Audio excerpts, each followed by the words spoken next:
अस्सलाम वालेकुम नाज़रीन, आप देख रहे हैं प्रोग्राम दो टोक। मैं हूँ गिरन्नाज। नायब वज़ीर आज़म और वज़ीर ख़ारजा इसहाक़ डार के अमेरिका में दिए गए एक इंटरव्यू में एक बयान ने मुल्क में एक नई बहस को अभी छेड़ दिया है।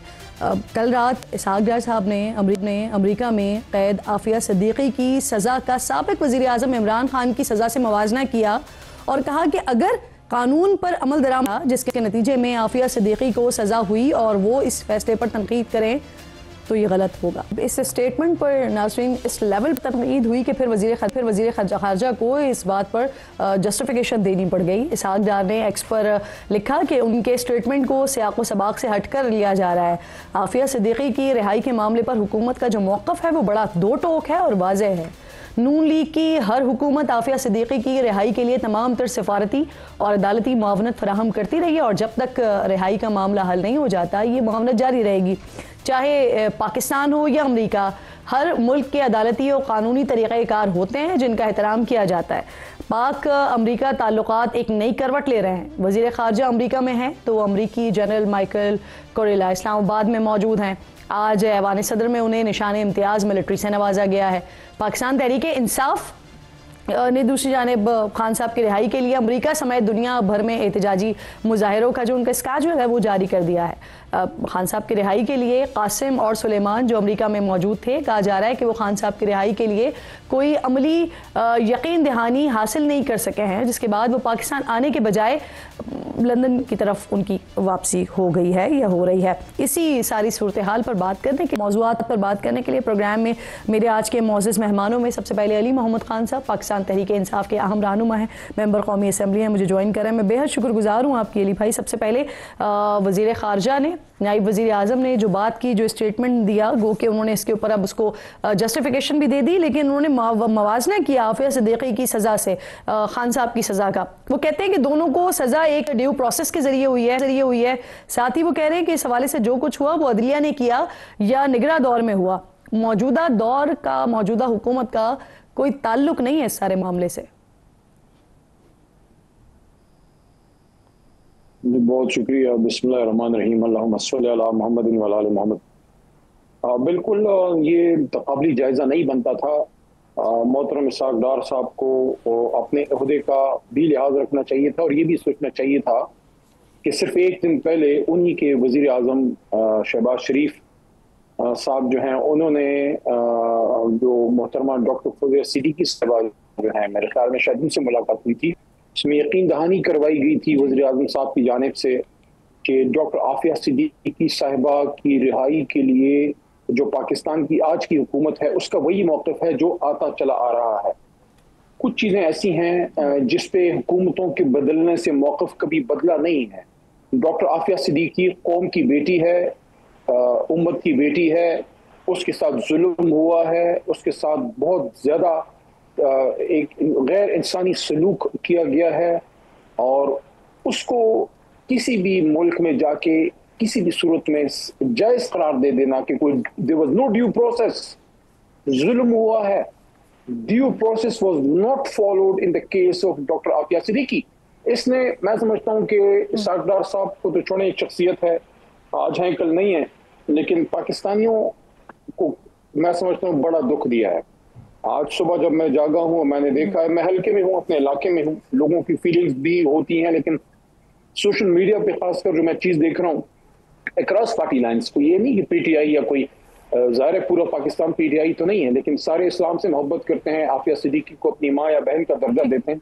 मेरे ख्याल में इसहाक़ डार साहब ने इस पर ज़्यादती की है और उन्होंने डैमेज कंट्रोल की कोशिश की है, लेकिन बाज़ औक़ात तो जिस तरह हज़रत अली रज़ियल्लाहु अन्हु ने फरमाया ना कि इंसान अपने जो अल्फाज होते हैं, कहे हुए अल्फाज वापस कर नहीं आते, तो ये जो डैमेज मुझे बताइए, मुझे फरमाइए सर, इस पे कोई पार्टी डिवाइड नहीं है। आफ़िया पे मैं आपको दिल की बात बताऊं तो उन्होंने नुकसान अपनी पार्टी को दिया है, कॉज को नहीं वो नुकसान दे सकते। हाँ, उस मुल्क में ये बड़ी बात है कि जिस मुल्क की अवाम आफ़िया सिद्दीकी से इतनी मोहब्बत करती है, उसी मुल्क का वज़ीर ख़ारजा उस मुल्क में बैठ के जब उसको ड्यू प्रोसेस का लफ्ज़ दे देता है तो उनको, उनके पॉइंट ऑफ व्यू को उससे तक़वियत मिलती है। हमारे जज्बे तो उसी तरह है। ठीक, अच्छा मुझे बताइए, इसी इंटरव्यू में, इसी गुफ्तगू के दौरान उन्होंने एक और बात भी की वो खान साहब के हवाले से कि वो सियासत में आने से पहले किस तरह उनके पास जाते थे और चंदा वगैरह लेते थे उनसे, तो इस पर कोई रिस्पॉन्ड करना चाहेंगे आप? देखिए, खान साहब पॉलिटिक्स से पहले जाहिर है वो एक नेशनल हीरो भी हैं, probably one of the greatest sports stars this country has ever produced. अगर आप देखें तो या खान साहब हैं या जहांगीर खान, जो इस सदी के, पिछली सदी के सबसे बड़े प्लेयर्स में जिनका नाम आता है, या मियां दाद साहब है, वसीम साहब हैं, ये सारे सब उनको ओन करते हैं। तो जिस जमाने में खान साहब ने यंग एज में अपना हॉस्पिटल लॉन्च किया, ये वो टाइम था जब लोग पाकिस्तान से पैसा बना के बाहर निकाल रहे थे, और एक ऐसा शख्स जो दुनिया देख गया था और वो अपनी माँ के नाम पे यहाँ गई, उसका क्या था? उसकी तो जमाने में शादी नहीं हुई थी, यंग नौजवान ही थे, माँ तो मर गई थी। आपकी और मेरी माओ के लिए ना, अपनी कौम की माओ के लिए उसने कहा कि यार मैं अस्पताल बनाऊंगा। मैं तो समझता हूँ कि उस जमाने में जिसने सपोर्ट किया है, इसाक डार साहब ने किया होगा, मियाँ साहब ने उस जमाने में सपोर्ट किया खान साहब को। हमारे खैबर पख्तूनख्वा से ANP के साबिक वज़ीर आला अमीर हैदर खान होती साहब ने, जो हमारा इधर पेशावर में अस्पताल है, उसमें सपोर्ट किया। सबने खान साहब को सपोर्ट किया था। फिलंथ्रॉपी का काम करके सपोर्ट करने के बाद उसको जताना, मैं समझता हूं कि मैं इसाक डार साहब कभी मुझे असेंबली में मिले तो उनको मैं कहूंगा कि हमारा दीन हमें ये कहता है। तमाम लोगों के शुक्रगुजार हैं जिन्होंने खान साहब को उस वक्त में, कि जब उन्होंने पॉलिटिक्स ज्वाइन नहीं की थी लेकिन वो हॉस्पिटल बना रहे थे, उसमें उन्होंने सपोर्ट किया। मैं एक अर्ज कर लूं, खान साहब शुक्रगुजार हैं। मैं एक अर्ज करता हूँ, जिसने इस कॉज को सपोर्ट किया है, खान साहब उन सबके शुक्रगुजार हैं। लेकिन वो फिर उसको याद दिलाना, उस पर सियासत करना कि मैंने तुम्हें सपोर्ट किया था, यार आपने अल्लाह के नाम पे एक काम कर दिया। दीन हमारा ये कहता है कि वैसे इसको आप ऑथेंटिकेट कर सकती हैं, आप खुद भी दीन पे आपका बड़ा मुताला है। मैं देखता हूँ आप सहाबा कराम और अहले बैत इनकी जो फजाइल बयान करती हैं, उनके डेज को जिस तरह मनाती हैं, आई अप्रिशिएट दैट। इसको जरूर जाके चेक कीजिएगा। और इसाक डार साहब से मैं फिर कभी असेंबली में मिलते हैं तो मैं खुद कहूंगा कि हमारा दीन ये कहता है कि वो अच्छाई जो आप करते हैं और उसके बाद जताते हैं, तो हमारा दीन ही कहता है कि उसके जताने से फिर बेहतर है कि आप वो अच्छाई ना करें, सिर्फ अच्छी बात खैर कर लिया करें। तो अगर आपने कोई अल्लाह के नाम पे शौकत खानम को सपोर्ट कर दिया था तो वो एक अच्छा काम था, उसको क्यों कहते हैं कि मैंने। वैसे मौला अली से एक और कॉल भी मंसूब है, फिर ये इस बात पे वो भी जहन में आ जाता है कि जिस पर एहसान करो सर उसके शर से बचो, ये भी एक आ जाता है जहन में। अली मोहम्मद खान साहब, मुझे ये फरमाइए, अब थोड़ा सा आगे बढ़ जाते हैं, बात करते हैं। पाकिस्तान तहरीक इंसाफ ने अपना शेड्यूल जारी कर दिया है जी, अपने शेड्यूल के बारे में बता दिया है कि किस तरह कौन से कंट्रीज में आप लोग एहतजाज करने जा रहे हैं। बरतानिया में, अमेरिका में, स्विट्जरलैंड समेत कई ममालिक में एहतजाज कर रहे हैं। आपको नहीं लगता अली मोहम्मद खान साहब कि ये बजाय इसके कि आपको कोई सियासी फायदा हो, आप कुछ गेन करें, उल्टा इससे नुकसान ही होता है? क्योंकि जितने भी इससे पहले आप लोगों ने जो एहतजाज मुल्क से बाहर किए, वहां कोई ना कोई गड़बड़ होती है और फिर यहां पर आप लोगों को सफाइयां देनी पड़ती हैं। कई बार आप लोगों ने लाताल्लुकी का भी इजहार किया है, तो फायदा होने के बजाय नुकसान ही हो रहा होता है। देखिए, इससे बड़ी गड़बड़ क्या होगी कि मुल्क के सबसे बड़े लीडर को उठा के आपने दीवार में चुनवा दिया और मैंडेट उठा के ले गए, और जिन लोगों ने आईन और कानून के मुताबिक एहतजाज किया उनको भी 10-10 साल की सजाएं। देखिए, जिसने जुल्म किया है, जिसने आग जलाई है, जिसने हमला किया है, जिसने जो भी गलत किया है, उसको आप सजा जरूर दें। लेकिन ड्यू प्रोसेस, वो जो लफ्ज इसाक डार ने वहां यूज किया है ना, उनके सिस्टम के लिए ड्यू प्रोसेस, वो इधर खुदारा अप्लाई करें। ड्यू प्रोसेस के जरिए जिसको सजा मिलती है, मैं कहता हूं, मैं आपको ही उसको बुरा नहीं कहेगा। लेकिन आपको ये पता है, रात के 12-12 बजे तक ATC केसेस चल रहे हैं। ये जो फैसलाबाद का केस है, कल रात हमारे मोहतरम MNA और वो एडवोकेट भी हैं उस केस में, काकड़ साहब, उन्होंने इतला दी, और हमारे साहबजादा हामिद रजा साहब जो SIC के चेयरमैन भी हैं, हमारे अलाई हैं, कि रात के 12-12 बजे तक ATC के केसेस चल रहे हैं। क्या ऐसी इमरजेंसी आ गई है? आपने पहले हमारे दस्ती साहब को निकाल दिया है असेंबली से, लतीफ चतराली साहब को 10 साल की सजा सुना दी, मोहतरम हामिद नासिर चट्टा साहब जो बड़े बड़े नाम हैं पंजाब की सियासत के, देखिए चाहे जिस भी जमात से किसी का ताल्लुक हो, बड़े इज्जत वाले लोगों की इज्जत सबकी सांझी है। जिस तरह मियां अजहर साहब की वफात पे सब ने बहुत अच्छा जेस्चर शो किया है, हुकूमत की तरफ से भी अच्छा जेस्चर है। हामिद नासिर चट्टा साहब बड़ा नाम है पंजाब की सियासत, उनके बरखुरदार अहमद चट्टा साहब को जिस तरह सजा सुनाई गई है, वो एक सियासी आदमी हैं। वो मैं यकीन इनके शरीफ नफ्स शख्स। लेकिन मैं आपसे पूछ रही थी, जो आपने शेड्यूल जारी किया, यकीनन आपके जहन में कुछ ना कुछ होगा ना, आपकी पार्टी के जहन में कुछ ना कुछ होगा कि वहां से आप लोग कोई हासिल करेंगे कुछ, या फिर उल्टा नुकसान करेंगे। अब मुझे ये फरमाइए, खान साहब के बेटों के हवाले से भी बात हो रही थी, अलीमा खान साहबा ने आकर बताया, खान साहब ने अपने बेटों को एक्टिव होने का कहा है, वो अमेरिका गए, वहां पर से मुलाकात हुई उनकी। फिर मेरा सवाल भी साथ साथ ले लें भाई, रिस्पॉन्ड कर दीजिएगा। पाकिस्तानी यहाँ से बाहर जी, आप मेरा सवाल मुकम्मल ले लें। मुझे बताइए, जो उनके बेटे वहां पर गए, उनकी मुलाकातें हुई, वहां पर कैसा रिस्पांस मिला, क्या मुलाकात में रहा, उन्हें पाकिस्तान आना था, वो कब तक आ रहे हैं? क्योंकि आज ही कुछ इस तरह की खबरें भी रिपोर्ट हो रही हैं कि पाकिस्तान आना था उन्होंने, लेकिन वो पाकिस्तान नहीं आ रहे, बल्कि शायद उनकी वालिदा ने मना कर दिया और अब वो वापस लंदन चले गए हैं या वहां पहुंच रहे हैं। देखिए, कासिम और सुलेमान अमेरिका गए हैं, वो उनका फैमिली का एक इंडिविजुअल एक्ट है। पार्टी को जब तक वहां से इतला नहीं आएगी, मुझे इंफॉर्मेशन नहीं है, क्योंकि उनकी जो एक्टिविटीज वहां हैं, वहाँ उनकी फैमिली उसको हेल्प आउट कर रही थी, और वो जो हमारे अमेरिकन चैप्टर के हेड हैं बरकी साहब, वो उसको देख रहे थे।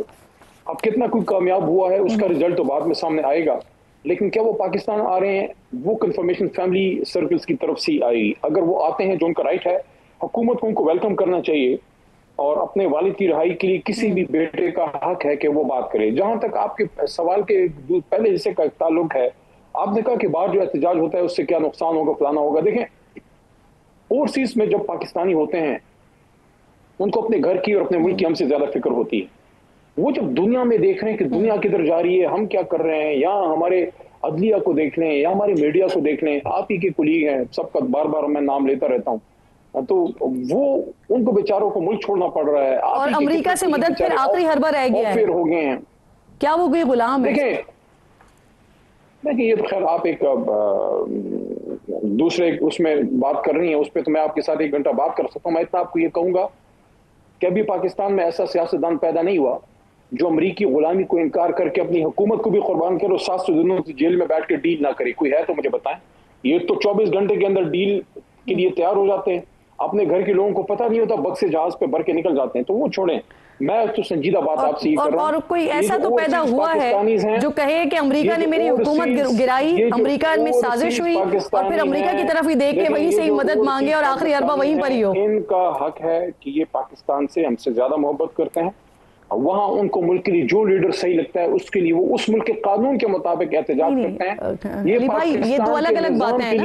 वो ओवरसीज पाकिस्तानियों से मदद नहीं मांग रहे हैं, उनके बेटे जाकर वहां हुकूमत के, ऑपोजिशन के लोगों से मिल रहे हैं, उनसे मदद मांग रहे हैं, लेकिन वहां पे वो एहतजाज कर सकते। देखें, आप तो चले वो हुकूमती मौके पे मेरे से सवाल कर रही है, लेकिन मेरा जो काउंटर सवाल है वो ये है, ये पाकिस्तान के निजाम के लिए इतना बड़ा क्वेश्चन मार्क नहीं है कि 77 साल बाद यहाँ लोग अपने हक के लिए बात नहीं कर सकते, और जिन मुल्कों से आपने आजादी ली है, कम से कम वहां इतनी आजादी है कि वहां वो बात कर सकते हैं। इमरान खान ने क्या पाकिस्तान को बेच दिया? स्टैंड लिया ना पाकिस्तान पे, तो 700 दिनों से आपने जेल में डाला हुआ, आपने इलेक्शन चोरी करके बैठे हुए हैं, किसी को बात नहीं करने दे रहे। बलोच उधर नाराज हैं, पश्तून इधर नाराज हैं, मुल्क के अमन और अमान की ये हालत है। वजीर खारजा आपका बैठ के आफिया फौज को नुकसान पहुंचा रहा है, वजीर आजम इधर कह रहा है कि जी एवरीथिंग इज इन डिसऑर्डर। आप भी जानते हैं, मैंने आपसे सवाल किया क्या किया, और आप डेफिनेटली आप ये हक रखते हैं कि आपका जो दिल चाहे वो आप जवाब दें। मुझे फरमाइए, कासिम और सुलेमान की जो तस्वीर आई है हमारे सामने, उनमें एक डॉक्टर है, डॉक्टर आसिफ महमूद साहब। जी, आसिफ महमूद साहब एक डॉक्टर उसमें नजर आ रहे हैं। ये कौन है सर? पीटीआई के कोई ओहदेदार हैं जो साथ बैठे हुए हैं इस मीटिंग में? देखिए, मैंने आपको कहा ना कि उनका फैमिली मैटर है, प्राइवेट कैपेसिटी में वो गए हैं। पार्टी ने यहाँ से, हमारी जो सेंट्रल पार्टी है, वो उससे कोई ताल्लुक नहीं है, वो उनका अपना एक एक्टिविटी है। हम उसको इस हद तक सपोर्ट करते हैं कि बेटों का हक है कि अपने वालिद साहब के लिए वो एक्टिविटी करें, लेकिन वहाँ उनकी जो मीटिंग्स हैं वो सारा वो अपने लेवल पे उसको अरेंज करते हैं। हमारी पाकिस्तान तहरीक इंसाफ के जो चेयरमैन हैं या जो जनरल सेक्रेटरी हैं, वो उसको मैनेज नहीं करते। अब अमेरिका में उनकी बहुत से लोगों से मुलाकात होती है या हुई है इमरान खान साहब की रिहाई के लिए। मैं आपको एक दावा पढ़ के सुना देती हूँ रब्बा टाइम्स का, अली भाई, उनके मुतालिक ये दावा है। उन्होंने 2012 में मिर्जा कादयानी के दौरे अमेरिका में भी बड़ा इंपॉर्टेंट रोल प्ले किया। रब्बा टाइम्स ने डॉक्टर आसिफ की मिर्जा कादयानी के साथ तस्वीर को भी शाया किया। देखिए, इमरान खान साहब का खत्म नबूवत सल्लल्लाहु अलैहि वसल्लम पे जो स्टैंड है, वो लोग तो यहाँ पे बात करते हैं, उन्होंने अमेरिका जाके उस पे बात की और उस पे मजबूत दुनिया के सामने एक मौक़िफ़ रखा।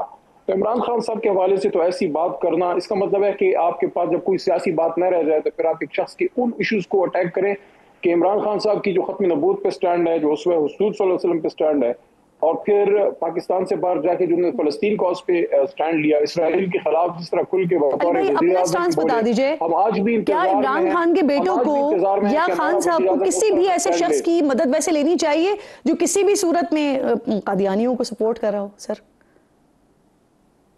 देखें, हम तो किसी भी सूरत में सवाल ही पैदा नहीं होता कि किसी ऐसे शख्स की हम मदद लें या उसको हम सपोर्ट करें, क्योंकि हम तो अपने मुल्क में इस चीज के खिलाफ लड़ रहे हैं और उसकी कीमत भी चुका रहे हैं। इन चीज पे स्टैंड लेने की वजह से बहुत सी चीजों में एक ये चीज भी शामिल है इमरान खान साहब की कि जब इन्होंने यहाँ उस हसना सल्लल्लाहु अलैहि वसल्लम और उसके साथ अगर सर रबर टाइम्स की दावत दुरुस्त है तो फिर आप खान साहब के बेटों की ये जो हरकत हुई है उन लोगों के साथ, तो इसकी मजम्मत करेंगे फिर आप? देखें, अगर कोई शख्स कादियानी है उससे हमारा क्या काम है, उससे हमें क्या सपोर्ट चाहिए? उसकी सपोर्ट से बेहतर है बंदा बेसपोर्ट ही रहे। तो हम तो किसी ऐसी चीज को सपोर्ट नहीं कर सकते, सवाल ही पैदा नहीं होता। कादियानी होने का दावा तो उन्होंने भी नहीं किया सर। वो दावा ये है कि जो खान साहब के बेटों की इस वक्त मदद कर रहे हैं वो माजी में कादियानियों की भी मदद करते रहे हैं, जो अमेरिका में जाकर वो अपना मौकफ लेते रहे हैं पाकिस्तान में मौजूद। देखिए, हम उनको नहीं जानते, लेकिन किसी शख्स का ये बैकग्राउंड है तो बतौर जमात और बतौर पाकिस्तानी, बतौर मुसलमान, हमें ऐसे लोगों की मदद की कोई जरूरत नहीं। ठीक, हम्माद अजहर के हवाले से भी कुछ खबरें गर्दिश कर रही हैं कि वो किसी और पार्टी में जा रहे हैं, और साथ ये खबरें भी आ रही हैं कि पीटीआई उनको ज़िमनी इलेक्शन में टिकट दे रही है। आप बता सकते हैं टिकट दिया जा रहा है या वो किसी पार्टी में जा रहे हैं?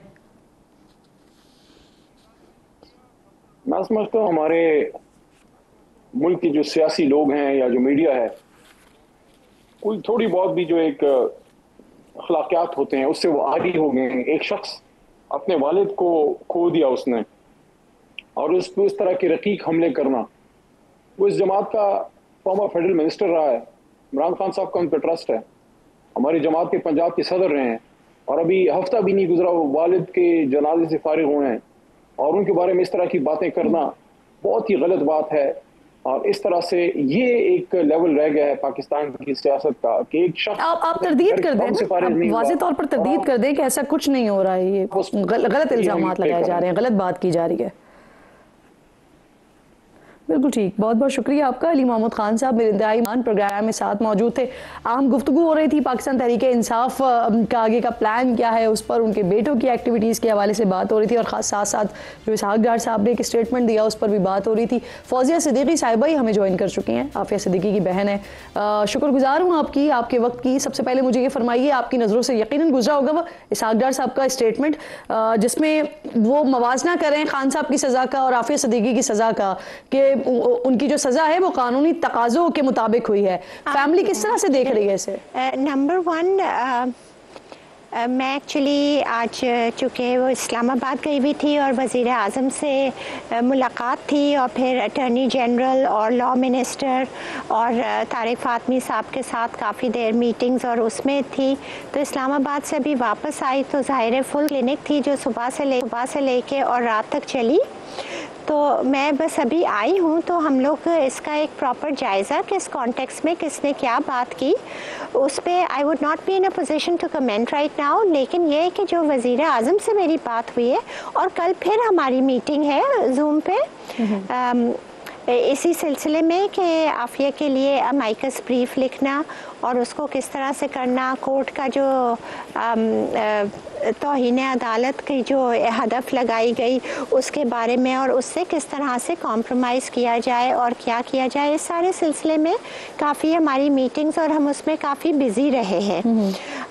रहा हमारे DPM साहब का कि जो अमेरिका गए हुए हैं, मुझे उम्मीद ये है कि वो जो वादा मुझसे यहाँ के करके गए हैं और जो वज़ीर आज़म ने कहा है, बिकॉज़ मैं तो वज़ीर आज़म से पूछूंगी कि आपने जो कहा था क्या DPM साहब वो कर रहे हैं, वो मीडिया पे क्या कह रहे हैं क्या नहीं कह रहे, आई डोंट नो। लेकिन मैं ये जानना चाहती हूँ कि क्या वो आफिया को लेके आ रहे हैं, उसके लिए किसी किस्म का क्विड प्रो को कर रहे हैं या नहीं कर रहे एज़ पर वादा, ये हमें सबको पता लग जाएगा। और कल मेरी मीटिंग है दोबारा पूरी कमेटी के साथ, और उसमें भी इस चीज़ को रखेंगे और इस सारे कॉन्टेक्स्ट को हम बहुत गौर से जायज़ा लेंगे। और हमारी पूरी आफिया मूवमेंट की लीगल टीम, हमारे अमेरिकन लॉयर्स और सब इस चीज़ पे, एंड हमारे लॉयर क्लाइव स्मिथ जो हैं, आप उनसे उनको ऑनलाइन लीजिए और उनसे इसका पूरा लीगल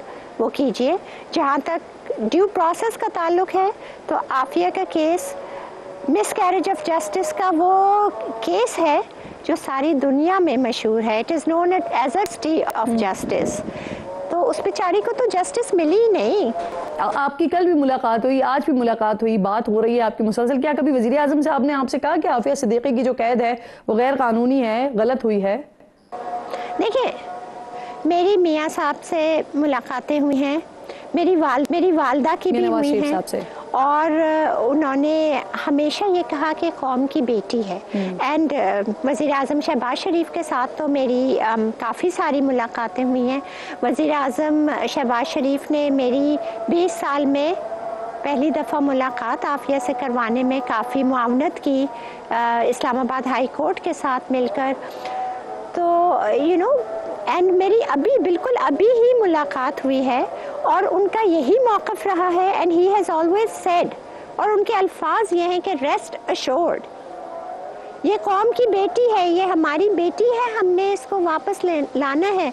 वो बेचारी मासूम वहाँ क्या से जुल्म सह रही है, हमारा दिल को बहुत खुशी होगी, हमारे लिए ये एजाज़ का मामला बात होगी अगर हम आफिया को वापस लेकर आते हैं। और ये बात फॉरेन सेक्रेटरी भी मौजूद थी, और इस मीटिंग में हमारे रिस्पेक्टेड अटॉर्नी जनरल और मुआविन खुसूसी तारिक फातमी साहब भी मौजूद थे, और हमारे लॉ मिनिस्टर भी मौजूद थे, और उन बात को एको किया और 1.5 घंटे बैठ के, और उन्होंने कहा कि हम कोई रास्ता निकालें। बिल्कुल ठीक है, इस पे मजीद बात करते हैं फौजिया साहिबा। एक छोटा सा ब्रेक मुझे लेना है, ब्रेक के बाद वापस आते हैं।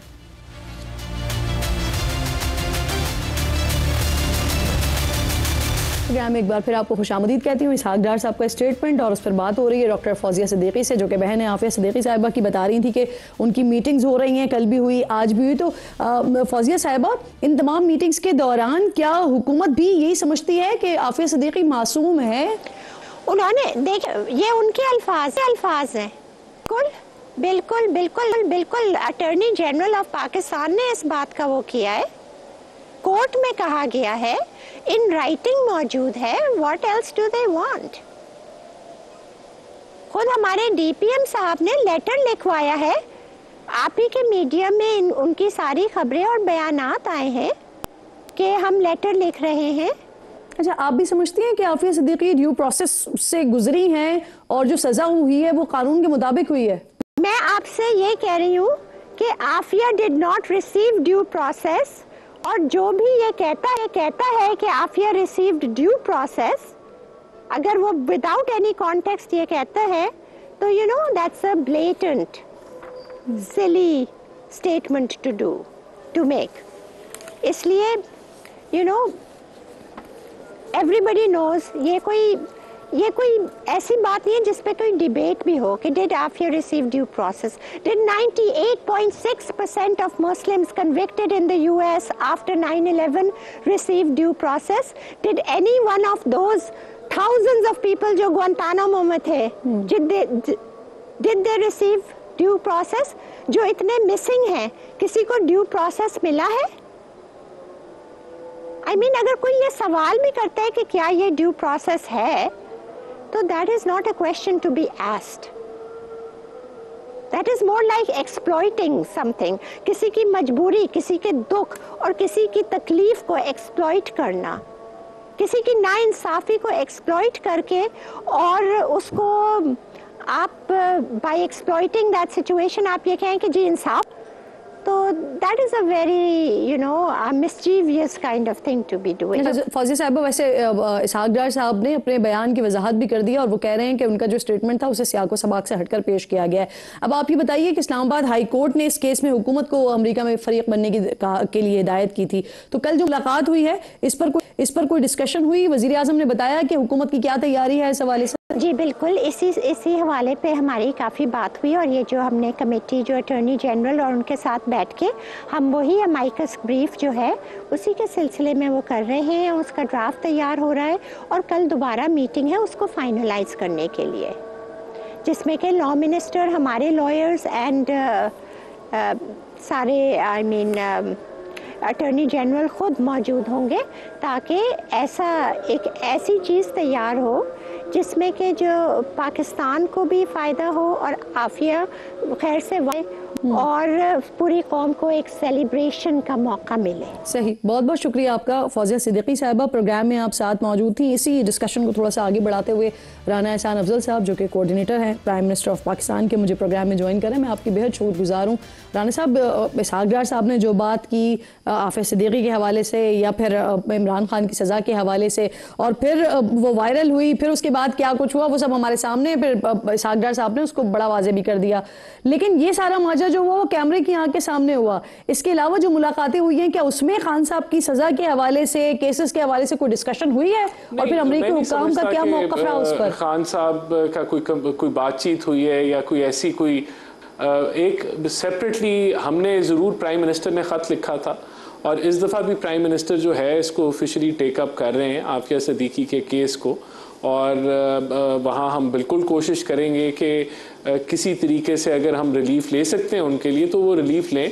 खान साहब का कोई जिक्र कहीं भी नहीं हुआ था और ना कोई ऐसा वज़ीर ख़जाना जो है अपना दार साहब की तरफ से स्टेटमेंट से ऐसा कोई तासुर है कि कोई स्वैपिंग की या ऐसी कोई बातचीत हुई थी। ऐसी कोई ऑफ़र या कोई ऐसी रिक्वेस्ट जो है वो अमेरिकन की तरफ से या जिक्र भी इस हवाले से नहीं हुआ। सही। अच्छा, क्या हुकूमत ये समझती है कि आफिया सिद्दीकी को जो सज़ा हुई अमरीकी कानून के तहत वो सज़ा दुरुस्त हुई, उन पर लगाए गए इल्ज़ामात दुरुस्त हैं और जो रिहाई की बात हो रही है वो इंसानी बुनियादों पर हो रही है? क्या ये समझती है हुकूमत?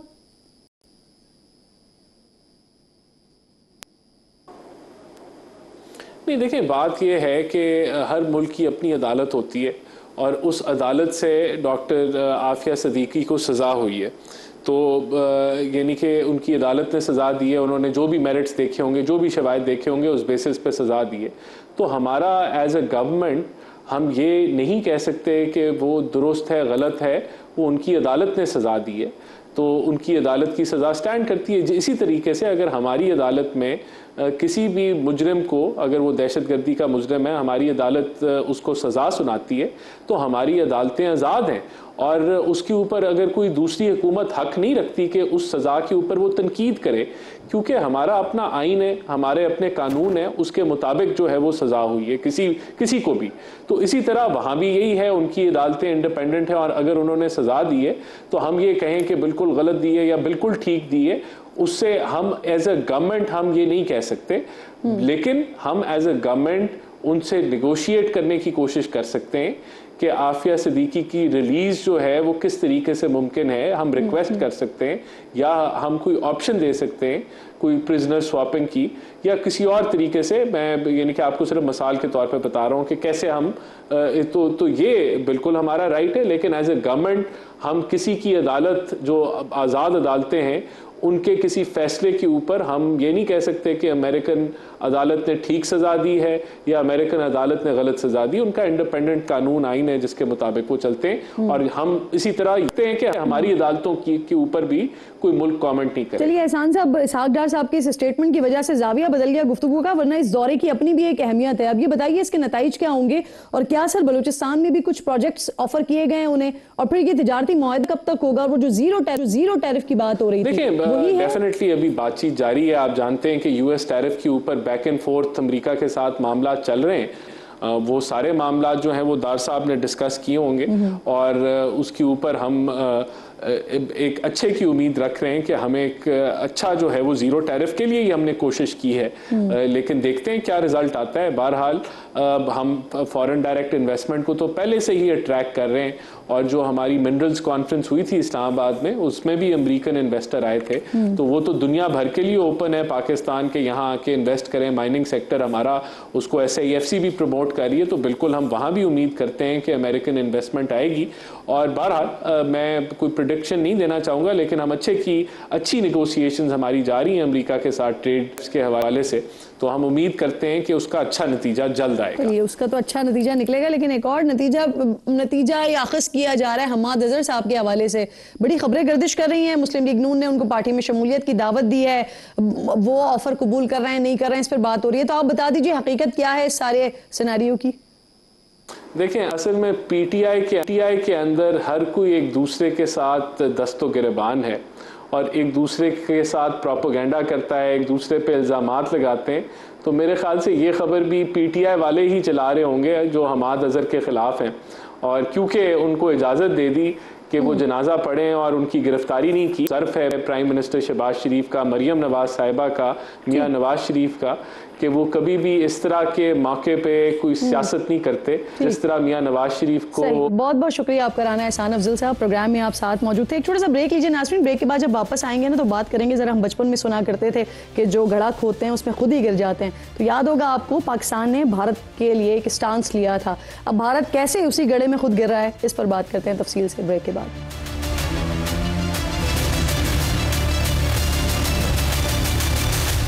प्रोग्राम में एक बार फिर आपको खुशामदीद कहती हूँ नाज़रीन। भारतीय क्रिकेट बोर्ड जिन्होंने खुद अपने खोदे हुए गड्ढे में अब गिर गए बेचारे। पाकिस्तान क्रिकेट बोर्ड ने एक मरतबा फिर बड़ी बेहतरीन इनिंग्स खेली है। पाकिस्तान में होने वाली ICC चैंपियंस ट्रॉफी के रंग में भंग डालने वाले BCCI को अपने घर में होने वाले एशिया कप से हाथ धोने पड़ गए हैं। 2025 का एशिया कप अब 9 से 28 सितंबर तक मुत्तहदा अरब इमारात में होगा। भारतीय क्रिकेट बोर्ड जो 2 रोज़ पहले ढाका में होने वाले एशियन क्रिकेट काउंसिल के इजलास के बॉयकॉट की धमकी दे रहा था और रवा साल एशिया कप के इनेकाद को सबोताज करने की भोंडी सी कोशिश कर रहा था, अब उनके साथ हुआ कुछ यूं है कि उसकी हर साजिश को चेयरमैन PCB मोहसिन नकवी साहब ने किस तरह से बनाया है, अपनी बेहतरीन हिकमत अमली से किस तरह से नाकाम बनाया है कि हुआ ये है कि जो UAE में एशिया कप में शिरकत के लिए भारत अब आमादा हो चुका है, जो 2 रोज़ पहले धमकियां दे रहा था। एशिया कप के शेड्यूल में पाकिस्तान और भारत की टीम्स को एक ही ग्रुप में रखा गया है और इवेंट में पाकिस्तान और भारत के दरमियान ग्रुप मैच जिनका आगाज़ होगा 14 सितंबर को खेला जाएगा और 20 सितंबर से सुपर 4 मरहले का आगाज़ होगा। पाकिस्तान और भारत सुपर 4 मरहले तक पहुंचे तो उनका मुकाबला 21 सितंबर को होने का इम्कान है। भारत और पाकिस्तान के अलावा जो बाकी दूसरी टीमें हैं यानी श्रीलंका, बांग्लादेश, अफगानिस्तान, UAE, ओमान और हांगकांग की टीम्स इस टूर्नामेंट में शरीक हो रही होंगी और ये एक वो सिचुएशन है जो पाकिस्तान के लिए क्रिएट करने की भारत ने कोशिश की थी, पाकिस्तान के हाथों से इवेंट छीनने की कोशिश की थी और अब खुद ही उनका किया हुआ उनको भुगतना पड़ रहा है। एक और नाज़रीन अहम मामला, एक और तकलीफ दे मामला कि जिस पर मुझे याद नहीं पड़ता कि मैंने पिछले चंद सालों के दौरान ग़ज़ा से मुताल्लिक कोई अच्छी या उम्मीद अफजा खबर सुनी हो। ख़ास तौर पर पिछले 2 सालों के दौरान जिस तरह इसराइल ने मासूम फ़लस्तीनियों पर जुल्म के पहाड़ तोड़ रखे हैं, इस दौरान कोई दिन तो क्या शायद कोई ऐसा लम्हा भी नहीं गुजर पाता कि जब अहले ग़ज़ा पर मुसीबतें टूटने की कोई बदतरीन खबर ना आती हो। कल भी हमने आपको बताया था कि किस तरह इसराइल इमदाद रोक कर अब फ़लस्तीनी बासियों को भूख और प्यास से तड़पा कर मार रहा है।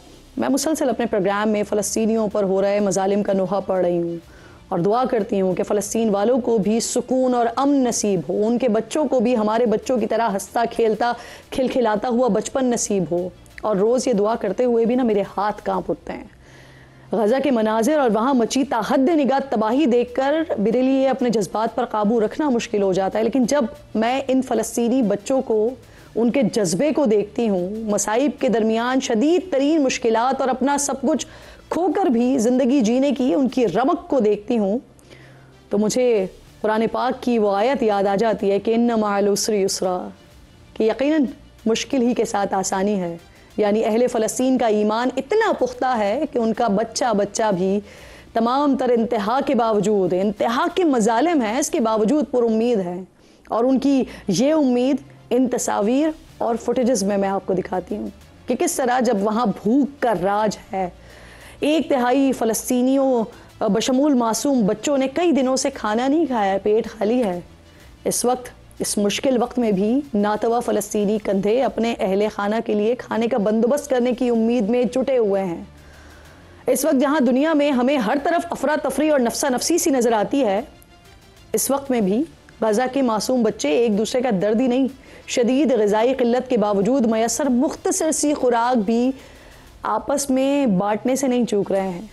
जिनका बचपन गोलियां, बारूद, खून और लाशें देखते कट रहा है, मौत जिनके सर पर हर वक्त मंडला रही है, वो फ़लस्तीनी नन्हे फूल चंद लम्हे ही नसीब होने पर भी सारे गम भुलाते हैं, बिना किसी शिकवे किए, बिना किसी शिकवे शिकायत के अपनी तफरी का सामान खुद ही कर लेते हैं। जालिम इसराइल की जानिब से हर तरफ से खुराक का रास्ता बंद होने के बावजूद किसी अनजानी उम्मीद के इस पर यही फ़लस्तीनी बच्चे चेहरे पर मुस्कुराहट सजाए, हाथ में बर्तन थामे किसी भी समत निकल पड़ते हैं और वहाँ पर जाकर ये ढूंढने की और ये जानने की कोशिश करते हैं कि शायद कहीं से कोई टुकड़ा उन्हें मिल जाए। इनके फूल नाज़रीन हर मुश्किल सहकर भी ज़िंदगी जीने का फ़न बहुत अच्छे से जानते हैं या सीख चुके हैं, लेकिन हैं तो ये बच्चे ही ना। दर्द जब हद से गुजर जाता है और जब भूख बेहाल कर देती है तो इनका दर्द कभी कभी नन्ही आंखों से आंसू बनकर छलक जाता है। तो कभी ये खुराक इससे तंग आकर मिट्टी खाकर दुनिया के सोए हुए ज़मीरों को जगाने की कोशिश करते हैं, लेकिन अफसोस ये है कि दुनिया का ज़मीर इन्नी आहो और फरियाद से भी जाग नहीं रहा है। उम्मत मुस्लिमा तो किसी ख्वाब गफलत में मशगूल है और मगरिब को फ़लस्तीन में इसराइल के हाथों ढाया जाने वाला यह कहर जुल्म तक नहीं लगता। वो इसराइल जो हमास के नाम पर पूरे फ़लस्तीन को खंडर और लाशों का समंदर बना चुका है, इसे अमन का नोबेल इनाम पाने के ख्वाहिशमंद और दुनिया भर में अमन कायम करवाने के दावे करने वाले सदर ट्रंप गज़ा में हमास के नाम पर मज़ीद कत्ल व गारतगिरी के लाइसेंस थमाने के लिए बेकरार हैं। जिस तरह अहले फ़लस्तीन और ख़ास तौर पर वहाँ के बच्चों की उम्मीद देख कर उम्मीद पर दुनिया कायम होने की बात पर यकीन होने लगता है, वहीं इन हालात में भी खुद को महज़ब दुनिया के आला इंसान होने के दावेदारों की बेहिसी देखकर इंसानियत पर से भरोसा भी उठने सा लगता है। वक्त ख़त्म हो गया प्रोग्राम का, इनसे मुलाकात होगी कल। अपना और अपने मुल्क का ख़ास ख्याल रखिए, फ़लस्तीन को, कश्मीर को अपनी दुआओं में याद रखिए। अल्लाह ने की बात।